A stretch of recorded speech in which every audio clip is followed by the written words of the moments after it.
Assalamualaikum warahmatullahi wabarakatuh.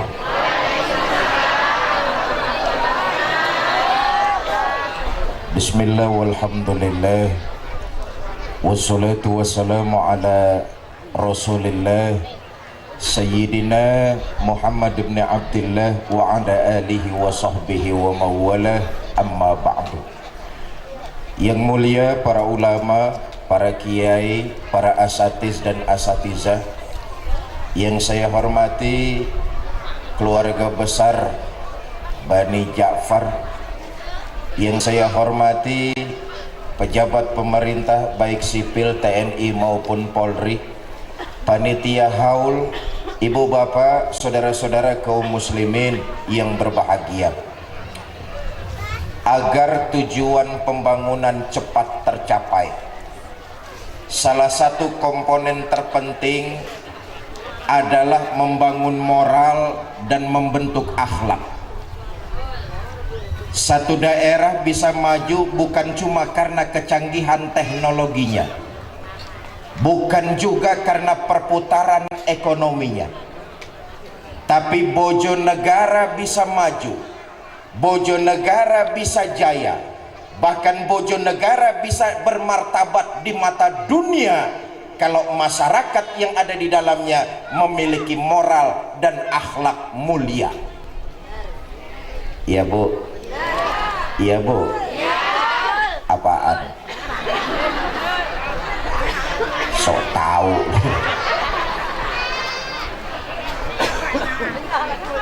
Sekarang ini dengan gencarnya budaya asing yang masuk ke tengah-tengah kita, terjadi pergeseran moral dan penggusuran nilai-nilai akhlak.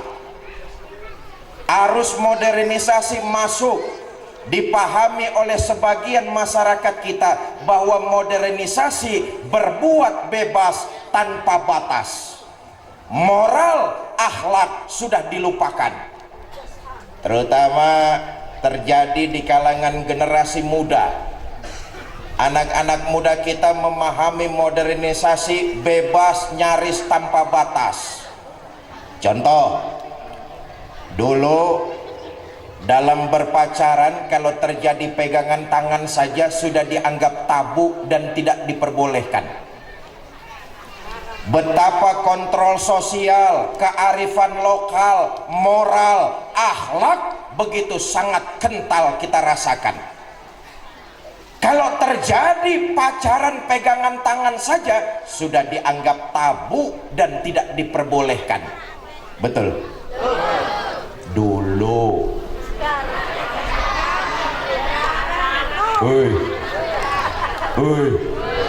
Dulu. Lihatlah sekarang ini, pacaran malah dijadikan alasan bergaul sebebas-bebasnya tanpa batas. Muncul pergaulan bebas, tinggal satu rumah tanpa ada ikatan nikah alias kumpul.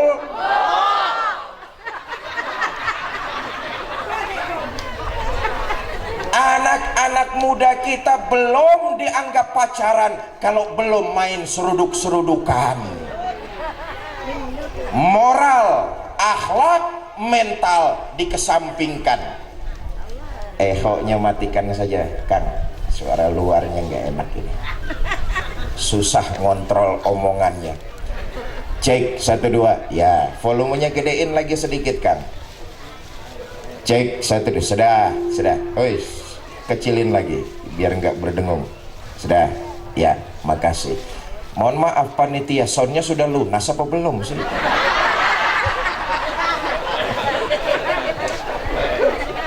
Begini, manusia kalau hidup sudah nggak pakai moral, tidak lagi menggunakan akhlak, maka posisinya sama seperti hewan, bahkan lebih buas dari binatang. Saya ulangi ini, orang kalau hidup sudah tidak menggunakan akhlak sama seperti hewan, bahkan lebih buas dari binatang. Sebuas-buasnya bajing, dari dulu makanannya cuma kelapa. Belum pernah saya dengar ada bajing makanannya oncom.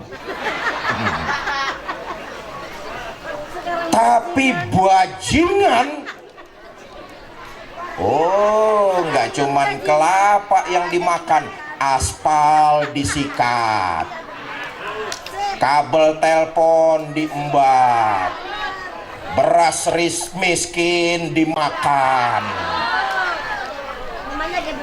Manusia kalau hidup sudah tidak lagi pakai akhlak, lebih buas dari binatang. Bu, sebuas-buasnya ayam jago. Ibu tahu ayam jago? Dari dulu yang selalu diperkosa oleh ayam jago pasti ayam biang. Belum pernah dengar saya ada ayam jago memperkosa ayam itik.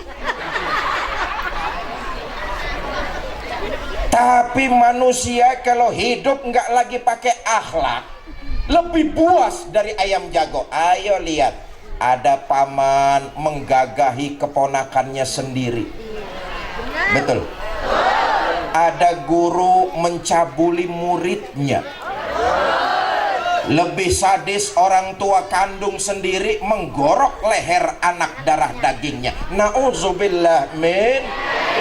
Sebab itu akhlak moral jelas merupakan komponen terpenting kalau bangsa kita mau maju. Sekarang ini budaya asing masuk ke tengah-tengah kita, menggeser nilai-nilai akhlak. Nilai-nilai ajaran agama sudah dilupakan orang. Lihat saja yang terjadi di masyarakat kita. Orang sering ngomong, kalau diberikan nasihat, kalau dikasih tahu, kamu jangan mencuri dong. Apa jawabannya? Allah sendiri nggak pernah ribut, gua nyolong.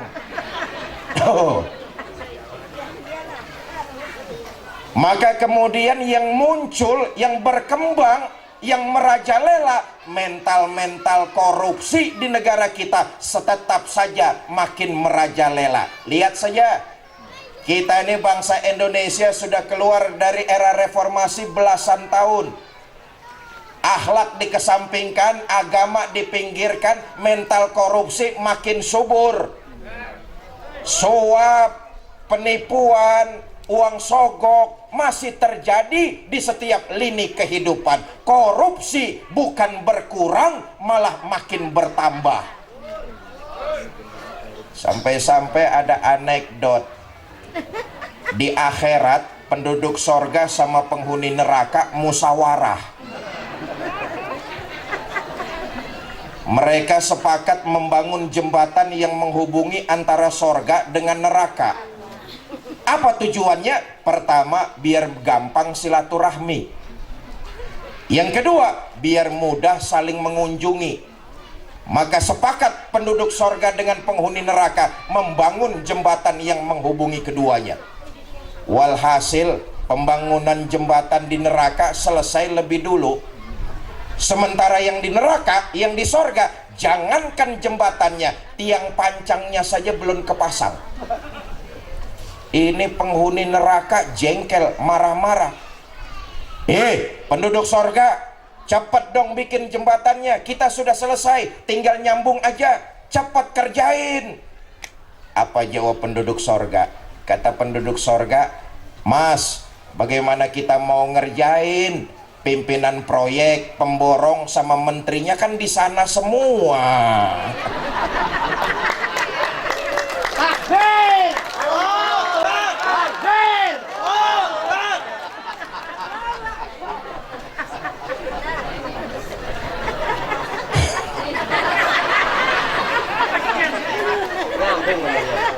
Bapak, Ibu, saudara-saudara kaum muslimin yang saya muliakan, sebab itu moral, akhlak mutlak diperlukan. Pendidikan agama sangat penting dilakukan. Ayo kita lihat. Baginda kita Nabi besar Muhammad sallallahu alaihi wasallam 13 tahun berjuang di Mekah, menanamkan akhlak, membentuk moral, mencanangkan akidah, mengajak manusia untuk berakhlak, Berakhlak kepada siapa? Berakhlak kepada Allah Subhanahu.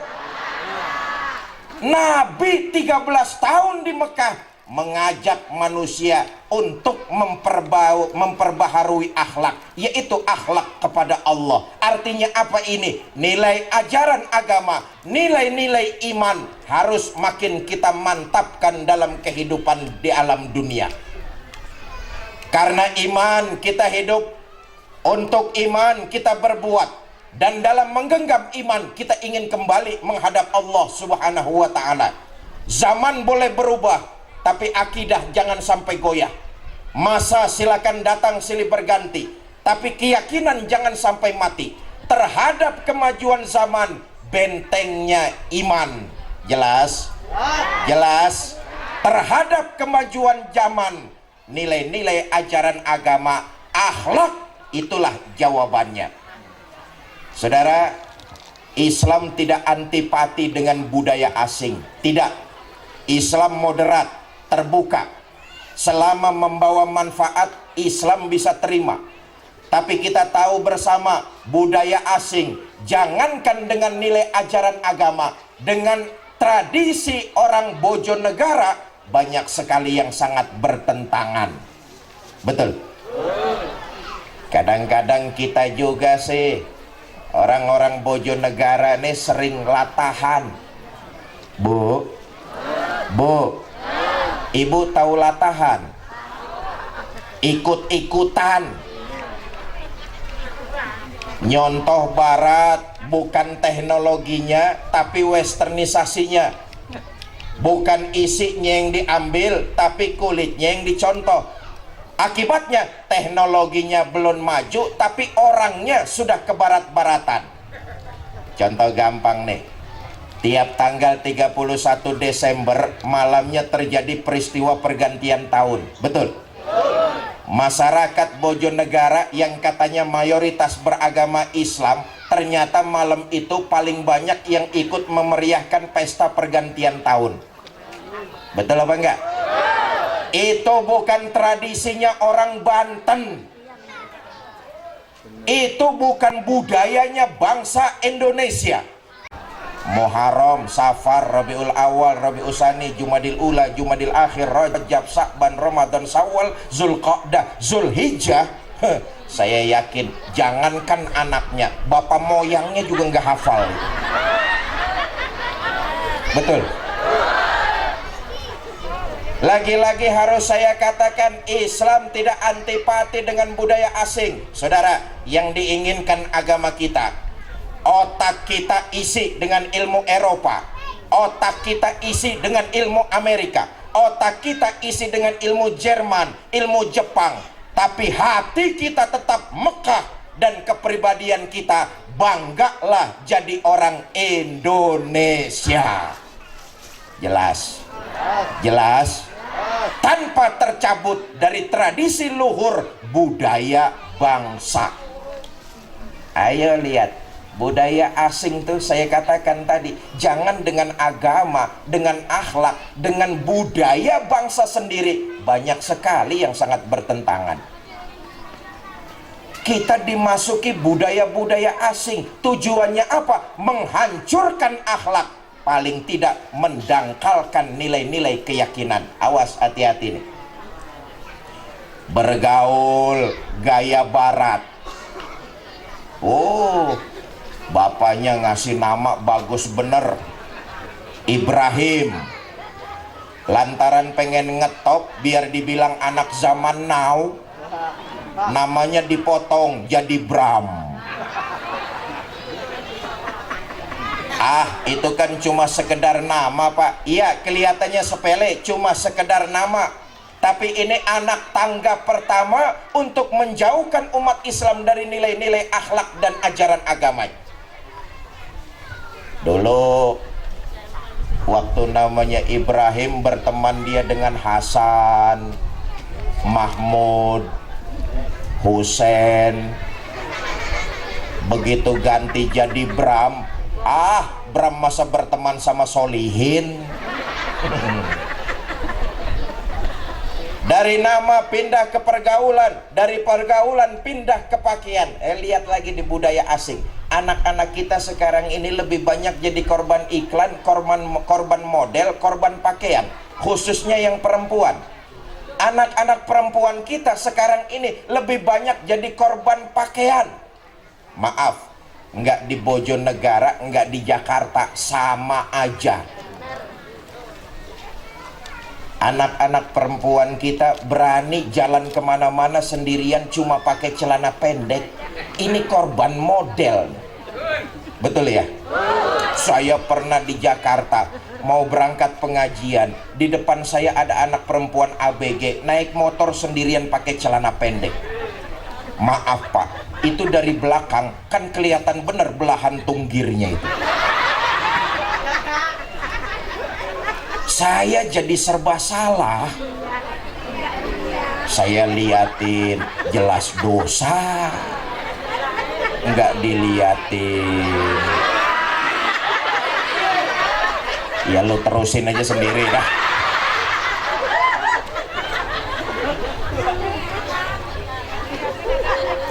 Ingat, jangan lupa ada satu kaidah yang mengatakan man tasabbaha biqaumin fahuwa minhum. Siapa orang yang mengikuti satu kaum tanpa disadari, dia sudah masuk jadi bagian dari kaum itu sendiri. Ini tahapan-tahapan menjauhkan umat Islam dari akhlak, menjauhkan umat Islam dari iman, dan mencabut tradisi luhur budaya bangsa. Dari pergaulan pindah ke pakaian, dari pakaian pindah, tinggal satu tahap, pindah agama, nggak ketahuan. Nauzubillah min. Bergaul cara barat, berumah tangga gaya barat. Tengoklah budaya-budaya asing, apa saja yang datang dari barat dianggap modern, dianggap bagus, termasuk dalam cara hidup berumah tangga. Saudara, buat kita umat Islam, contoh teladan dan panutan kita tidak lain baginda Nabi besar Muhammad, termasuk dalam cara hidup berumah tangga. Ayo sepintas kita lihat. Nabi itu rumah tangganya rumah tangga yang sakinah, mawaddah dan rahmah. Beliau sebagai seorang suami perhatian dan lembut kepada istri. Nih rumah tangga Nabi nih. Sebagai seorang suami, beliau perhatian dan lembut kepada istri. Ayo sepintas. Satu malam Nabi pulang ngajar dari masjid terlalu larut. Sampai rumah ketuk pintu 3 kali, memberikan salam 3 kali, tapi istrinya dari dalam nggak ngebukain pintu. 3 kali ketuk pintu, 3 kali mengucapkan salam, pintu rumah nggak dibukain oleh istri beliau. Apa yang Nabi lakukan? Beliau gelar sorban, tidur di depan pintu rumahnya sampai sepertiga malam yang akhir.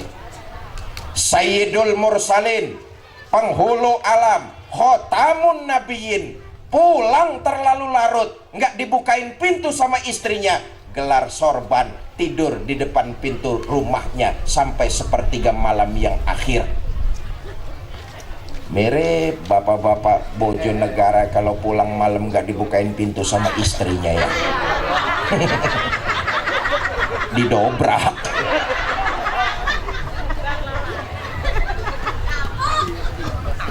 Saudara bisa bayangkan penghulu para nabi, Sayyidul Mursalin, khotamun nabiyyin, gelar sorban, tidur di depan pintu rumahnya sampai sepertiga malam yang akhir. Kenapa? Nabi mengerti bahwa istrinya capek kerja di rumah sehingga malam tidurnya terlalu lelap.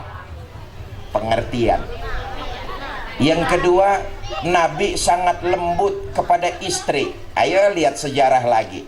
Kita tahu Nabi itu kalau manggil istrinya dengan kalimat ya Humaira, hai yang kemerah-merahan.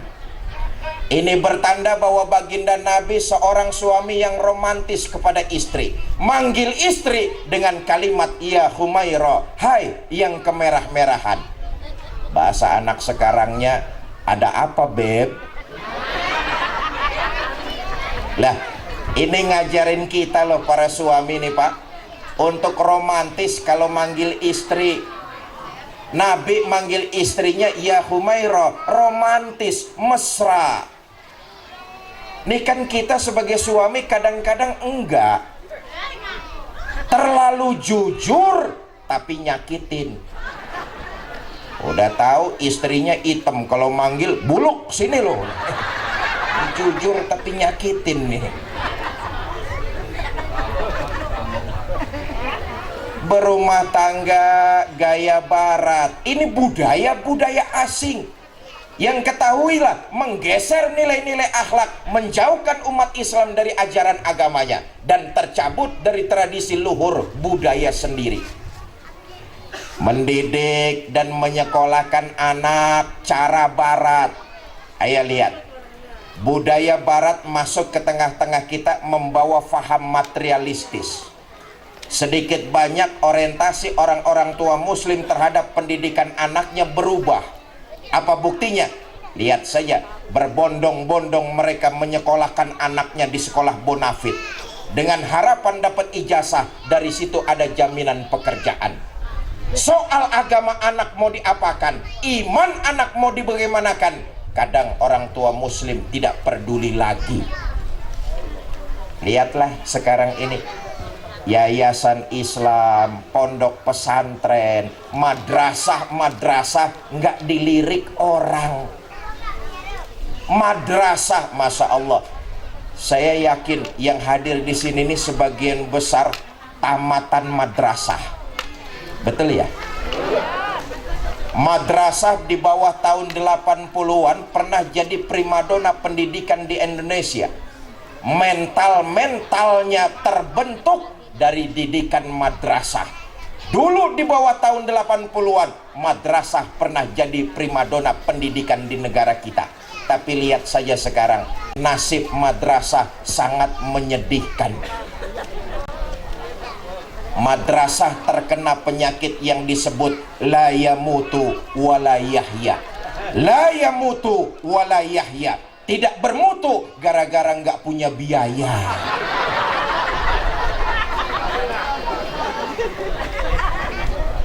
Orang lebih tertarik, orang-orang tua muslim lebih tertarik menyekolahkan anaknya di sekolah bonafit daripada di madrasah, di yayasan Islam, di pondok-pondok pesantren.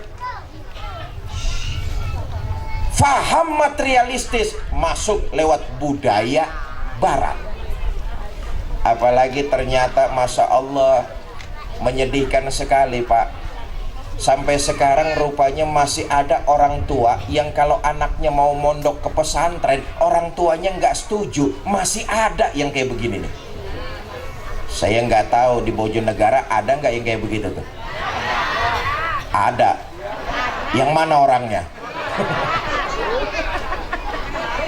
Anak mau mondok ke pesantren, orang tuanya nggak setuju. Nah, nggak usah mondok ke pesantren lah. Lulus dari pesantren paling juga cuma jadi ustadz. Proyeknya tahlilan, ngarepin orang mampus.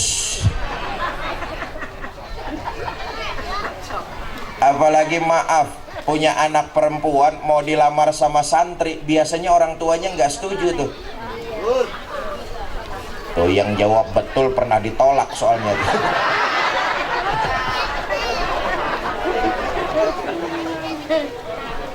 Neng, gak usah nikah sama santri Neng. Paling juga cuma jadi istri ustadz. Tiap malam dikasih makan nasi berkat. Bu, saya titip pesan sama ibu, punya anak perempuan mau dilamar sama santri, kasihkan saja, insya Allah hidupnya berkah. Tanya kiai-kiai kita nih, beliau-beliau santri semua nih. Nggak usah ngomongin orang-orang dah, ngomongin saya saja. Saya dari dulu sampai sekarang, sampai tutup mata, saya tetap jadi seorang santri.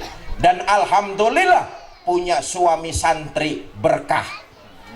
Nggak percaya, tanya istri saya. Istri saya mau buah-buahan nggak pernah beli. Mau sembako tahu-tahu ada. Kenapa? Panitia pengajian rajin bawain. Makanya ntar selesai pengajian haul, panitia oleh-olehnya jangan lupa ini oleh.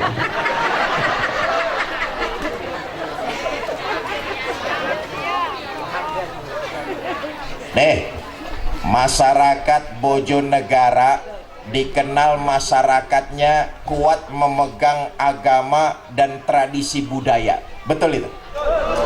Dahulu di sini nih ada satu tradisi. Kalau anak perempuannya dilamar orang, calon mertua akan bertanya kepada calon menantunya tuh, kamu mau melamar anak perempuan saya, memangnya kamu sudah berapa kali khatam Al-Quran? Sudah berapa juz yang kamu hafal? Kitab apa yang sudah kamu kuasai?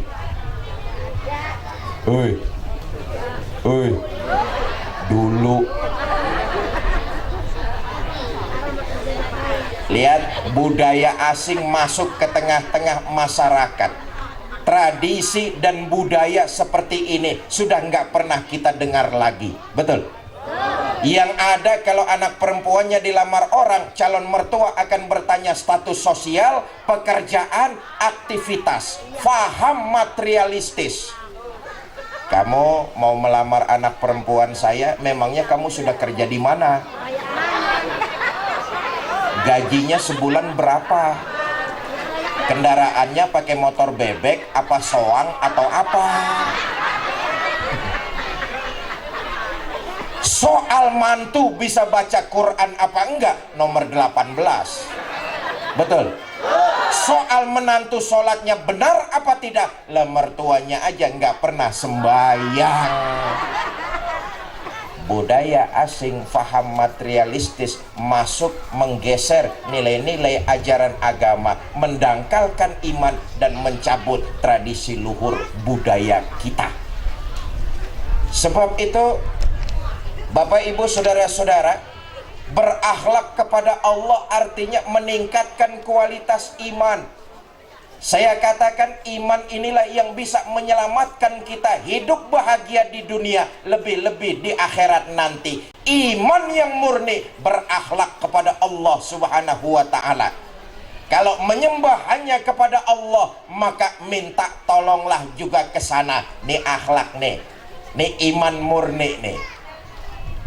Maaf, dalam berakhlak kita ini sering mengucapkan beriman dalam perkataan, tapi sayang sekuler dalam perbuatan. Itu nggak berakhlak tuh saudara. Mulut ngaku beriman, tapi sekuler dalam perbuatan. Ini cerminan orang tidak berakhlak. Mulutnya sih mantep bener ngomong. Oh, saya mah yakin bener sama Tuhan yang Maha Esa. Dengar di kantor mau ada mutasi jabatan, kasak kusuk nyari mbah. Nih nggak berakhlak nih. Awas, hati-hati, jangan sampai kita terjebak kepada hal-hal yang menyekutukan Allah. Sebab ini tidak berakhlak, dosanya tidak terampuni. Sholatnya mah menghadap Allah, dagangan mau laris ngadep dukun. Kalau ada yang kayak begini, besok-besok baca Fatihahnya diganti saja, iya kana bodoh wa dukun nasta'in.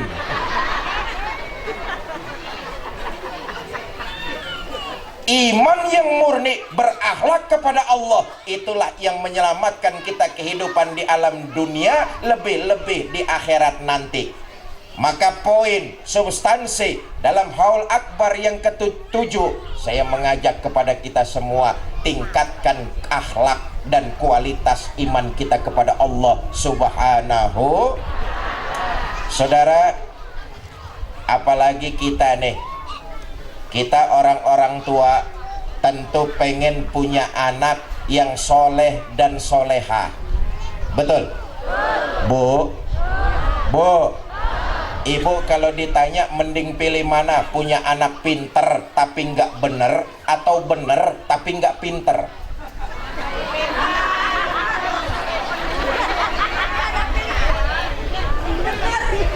Idealnya pinter juga benar, betul? Ayo kita lihat. Untuk pintar jawabannya ilmu pengetahuan. Tuh tadi sudah saya katakan. Untuk benar jawabannya nilai-nilai agama, penanaman iman yang mantap. Sekarang kita lihat di masyarakat kita, masyarakat lebih bisa menerima orang yang benar walaupun rada sedikit pintar. Kita ini masyarakat Bojonegara sudah capek dibohong-bohongi oleh orang yang ngakunya pintar tapi sayang tidak benar. Apa buktinya? Gampang. Disuruh ngurusin laut malah jadi bajak laut. Pinter tapi nggak bener tuh. Disuruh ngurusin hutan malah rame-rame jadi orang utan. Disuruh ngurusin beras malah nimbun beras. Yang celaka disuruh ngurus hukum malah bikin hukum seperti pisau, tajam ke bawah tapi tumpul ke atas. Kalau rakyat miskin yang salah, hukum cepat-cepat ditegakkan. Tapi kalau yang kaya dan berkuasa salah, hukum sering pura-pura tidak tahu. Pintar tapi sayang tidak benar. Masyarakat kita lebih bisa menerima orang yang benar walaupun rada sedikit pintar. Apalagi sekarang nih musim-musimnya tahun politik, musim pesta demokrasi, pilkada. Awas, hati-hati nih. Banyak orang ngaku pinter tapi nggak bener.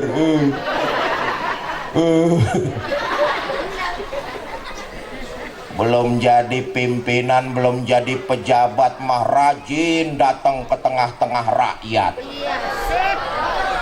Pidato di tengah-tengah rakyat. Saudara-saudara rakyat, nanti pilih saya jadi pemimpin ya. Kalau saya jadi pemimpin, saya akan bawa 3 perubahan. Pertama, saya akan berantas korupsi. Yang kedua, saya akan tegakkan keadilan. Yang ketiga, saya akan sejahterakan rakyat banyak. Belum jadi pemimpin.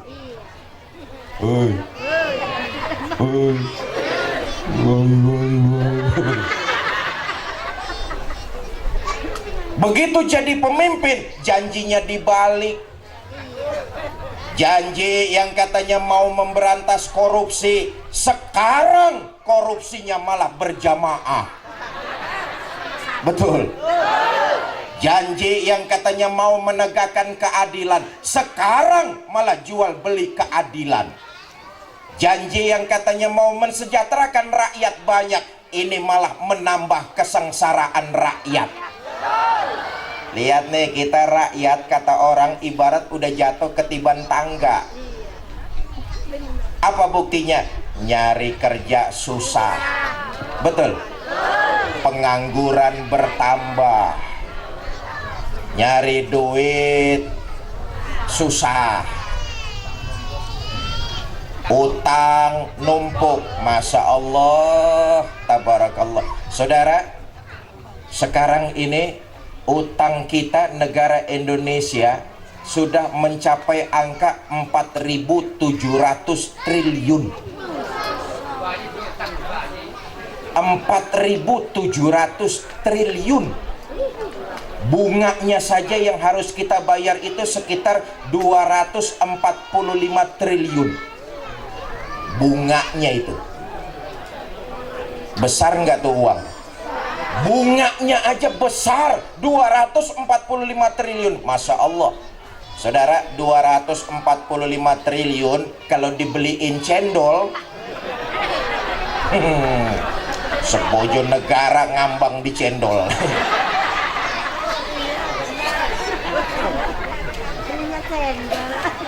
Hutang kita nih tembus di angka 4.700 triliun.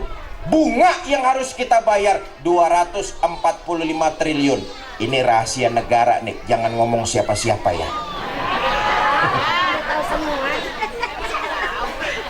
4.700 triliun kalau dibagi jumlah penduduk Indonesia yang konon katanya 300 juta, masing-masing rakyat nih punya hutang 15 juta rupiah. Nih yang hadir haul siang ini nih masing-masing hutangnya 15 juta rupiah.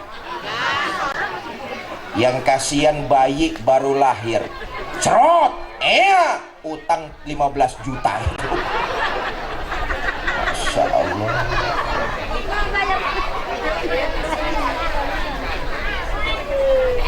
Kerja susah, pengangguran bertambah, nyari duit susah, harga-harga kebutuhan hidup mulai merangkak naik. 15 hari lagi insya Allah kita memasuki bulan Ramadan. Puasa masih 15 hari, harga-harga mulai sekarang sudah pada naik nih. Harga-harga kebutuhan hidup sudah mulai melambung tinggi. Dampak yang merasakan dari kenaikan harga umumnya ya kita nih rakyat, terutama kaum ibu. Bu, ibu dikasih uang sama suaminya 5.000 suruh belanja, dapat apa? Semua harga-harga naik, betul ya Bu ya? Puasa saja belum, apalagi lebaran masih 1,5 bulan. Puasanya saja belum, harga sudah mulai merambat naik. Gas naik, beras naik, daging naik, telur naik, susu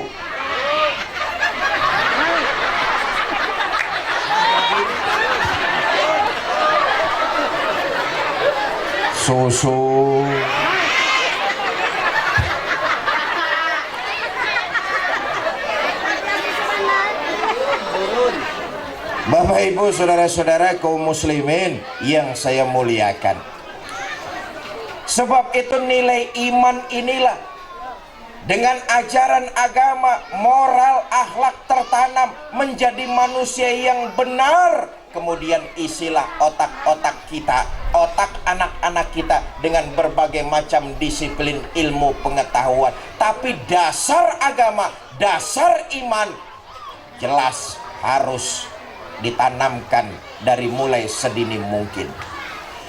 Bapak Ibu saudara-saudara, sebab itu pengajian ini saya cuma hanya ingin mengajak kita meningkatkan kualitas iman. Tapi ingat, konsekuensi orang beriman dalam hidup harus memperbanyak amal ibadah. Iman dan amal soleh tidak bisa dipisah-pisahkan. Ini merupakan satu paket. Mudah-mudahan yang hadir siang ini nih dasarnya beriman kepada Allah, mengharap ridho Allah, dicatat sebagai sebuah pahala dan dilipat gandakan di sisi Allah. Bu, jangan lupa kalau mau beramal dasarnya iman, salah satu gudang amal ibadah ada dalam rumah tangga kita masing-masing. Istri taat kepada suami, ibadah. Iya Bu. Urusan taat sama suami belaga budek ibu-ibu nih. Ingat, salah satu gudang amal ibadah ada dalam rumah tangga kita. Ayo lihat riwayat nih. Rasulullah pernah didatangi oleh serombongan ibu-ibu. Ya Rasulullah, kalau orang laki puasa, kami juga wanita puasa, insya Allah pahalanya sama-sama. Kalau orang laki menuntut ilmu, kami wanita nuntut ilmu, insya Allah pinternya sama, pahalanya sama. Tapi kalau orang laki berjuang, ngangkat pedang, pergi ke medan perang, mereka gugur, mereka akan mendapat pahala syahid. Di mana pahala syahid kami kaum perempuan ya Rasulullah? 15 abad yang lalu Nabi sudah didemo. Bu, Nabi didemo. Demo tuh bukan cuma sekarang 1 Mei, 15 abad yang lalu serombongan ibu-ibu datang menghadap Nabi. Atas pertanyaan seperti ini, baginda Nabi senyum. Beliau mengatakan, ibu-ibu, salah satu gudang amal ibadah ibu-ibu ada dalam rumah tangganya masing-masing, dan insya Allah disitulah pahala sahidah kaum ibu. Sebab itu saya sampaikan sekarang ini, salah satu gudang amal ibadah dalam rumah tangga kita, istri taat sama suami, ibadah. Mau kemana-mana izin sama suaminya, cium tangan suaminya. Iya bu? Iya bu? Tadi mau ngaji izin gak sama suaminya nih? Cium tangan suaminya. Boro-boro cium tangan. Yang ada kadang-kadang campur merentah. Mas, saya mau arisan. Itu jemuran kalau hujan tolong angkatin, mas.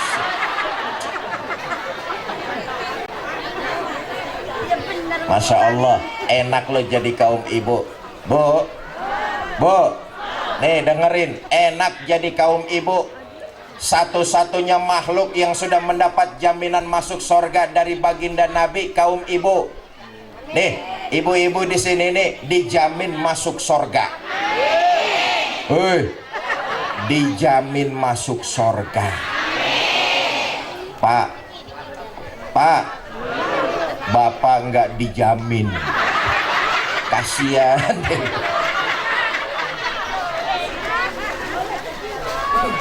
Ayo mamra'atin matat wa zawjuha an haradin dakhalatil jannah min ayyibabin. Jika seorang istri meninggal dunia, suaminya ridho dengan apa yang pernah dikerjakan oleh istri, maka si istri disuruh masuk surga, milih lewat pintu mana saja. Enak apa tidak? Ibu mau masuk surga? Ya, yang jawab 30 orang. Ibu mau masuk surga? Selama suami tidak melanggar perintah Allah, taat dan ridho, itulah kuncinya. Jelas? Jelas? Saya tanya bapak-bapaknya, Pak, Pak, saya tanya nih, kira-kira kalau istrinya meninggal dunia, bapak ridho apa tidak?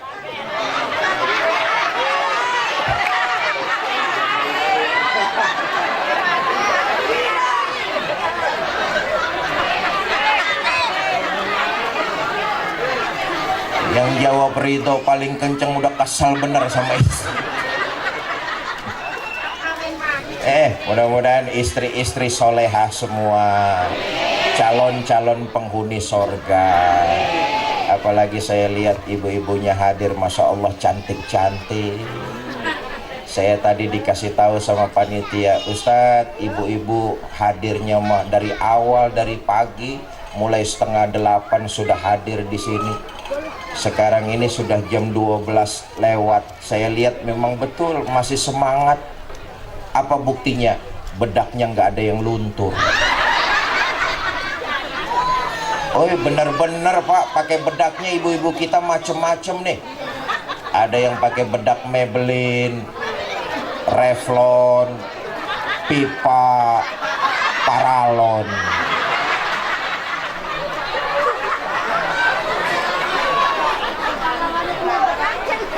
Nih mau hadir ngaji haul Syekh Muhammad Ja'far, saya yakin ibu-ibu nih wangi semua. Betul ya? Tapi sayang ibu-ibu kita lebih banyak wangi di luar rumah ketimbang di dalam rumah. Ngaku loh. Mau kemana-mana umumnya wangi. Mau pengajian wangi, mau arisan wangi, mau kondangan wangi, mau tidur sama suami bau curut. Mentang-mentang mau tidur sama suami, kaki bau minyak tawon, badan bau remason, naik ke leher bau autan. Itu ibu-ibu Jakarta, ibu-ibu Bojonegara insya Allah sama.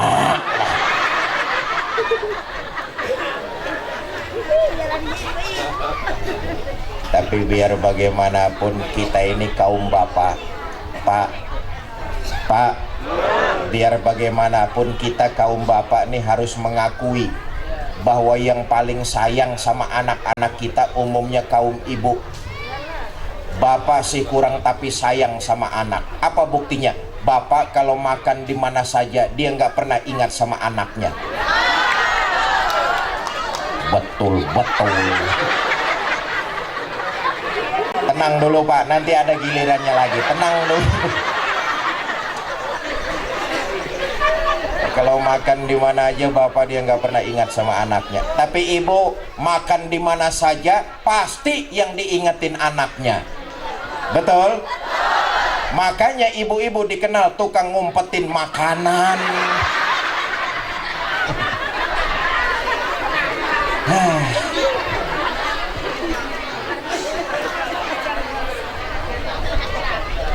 Ini sampai jam berapa ini?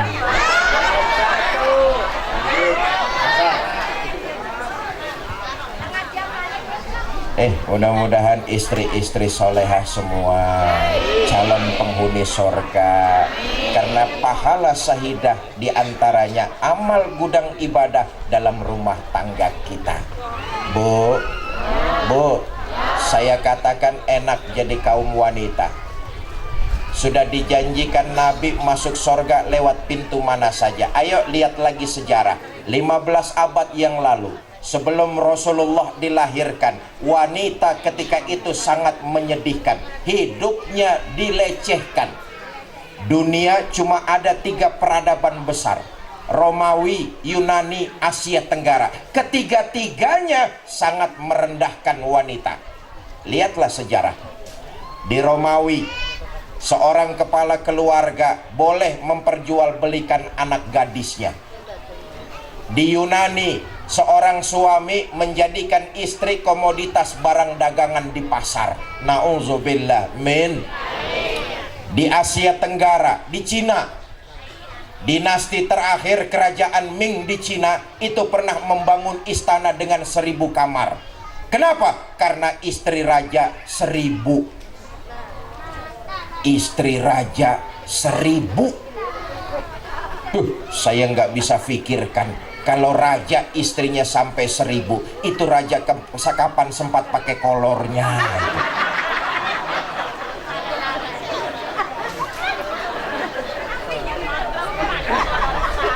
Nganggo pampers.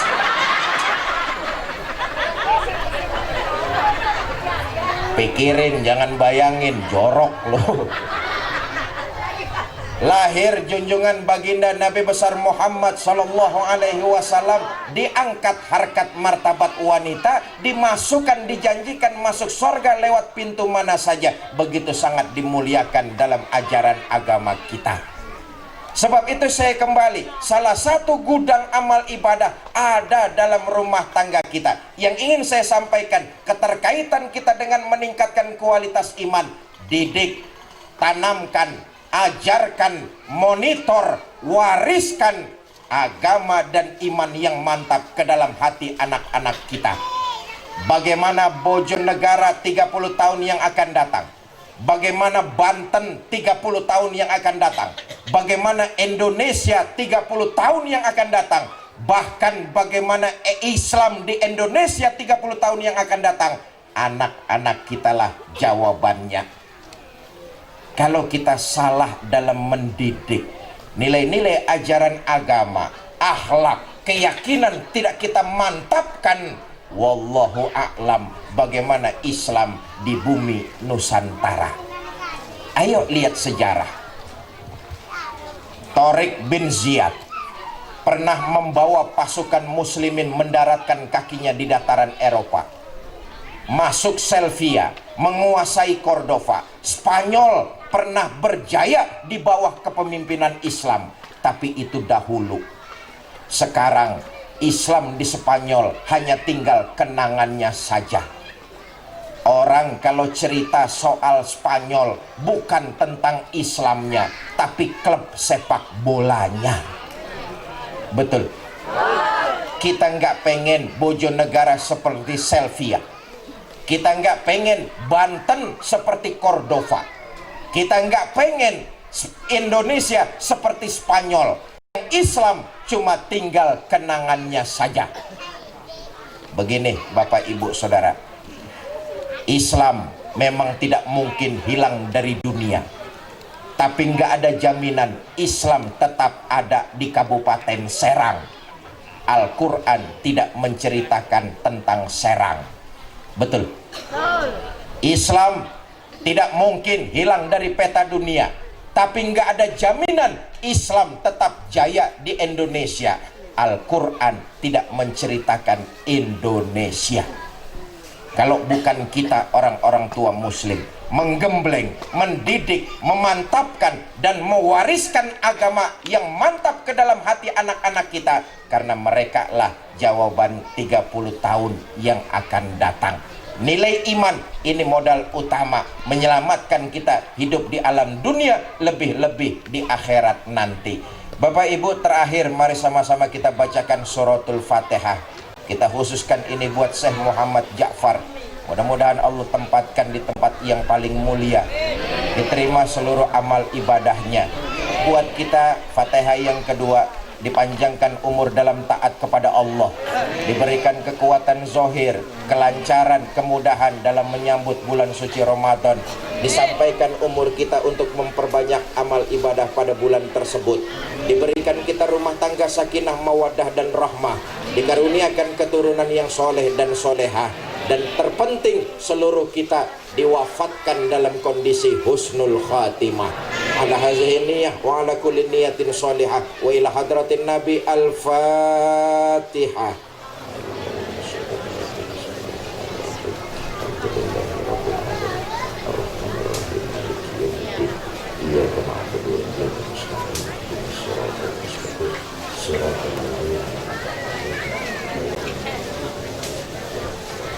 Rabbighfir lana wa liwalidina amin.